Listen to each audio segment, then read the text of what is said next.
And now it is my honor to introduce the first of our speakers today, His Excellency Per Westerberg, the Speaker of the Swedish Parliament, the Riksdag.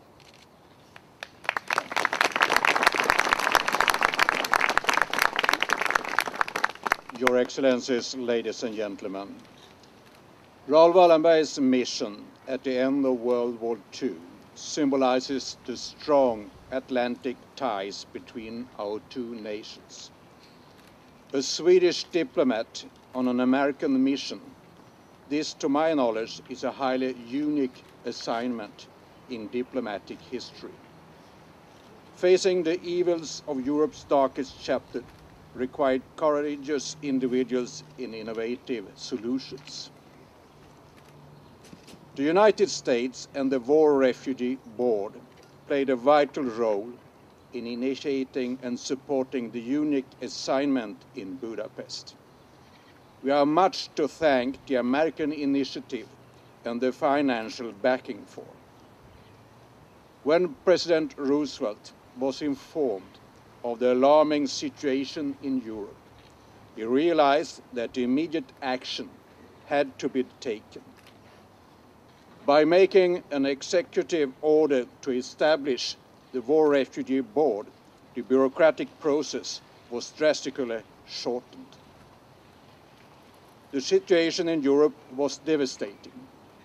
Between May and July, 400,000 Jews in Hungary had been deported to extermination camps, and 200,000 Jews in Budapest were next in line.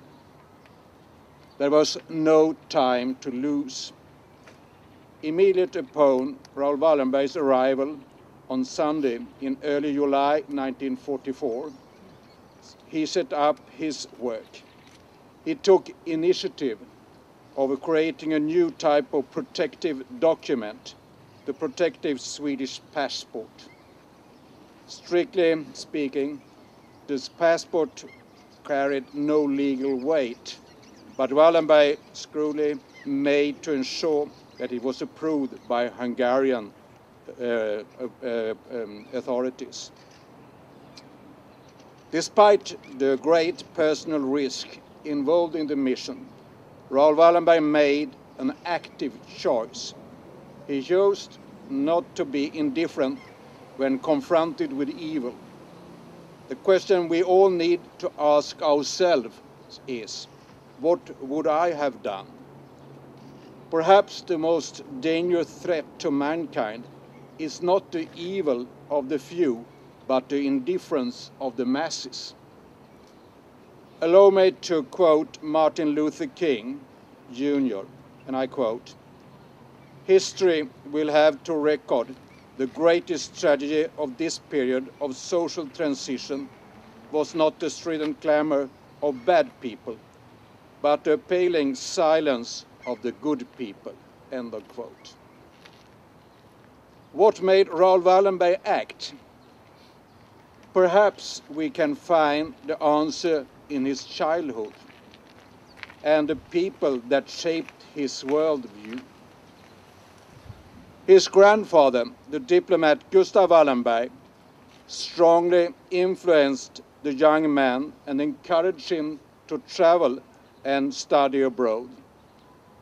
Gustav Wallenberg wanted his grandson to study in the United States, not only for academic reasons, but also in order to embrace the American spirit, enterprise, and drive, were two traits Gustav Wallenberg thought his grandson would develop in America. Raoul Wallenberg studied at the University of Michigan. Looking back today at the courage, innovative spirit Wallenberg displayed in Budapest, it's highly likely that this approach was influenced by his time in the US. Raoul Wallenberg was the second person ever to be awarded honorary citizenship of the United States.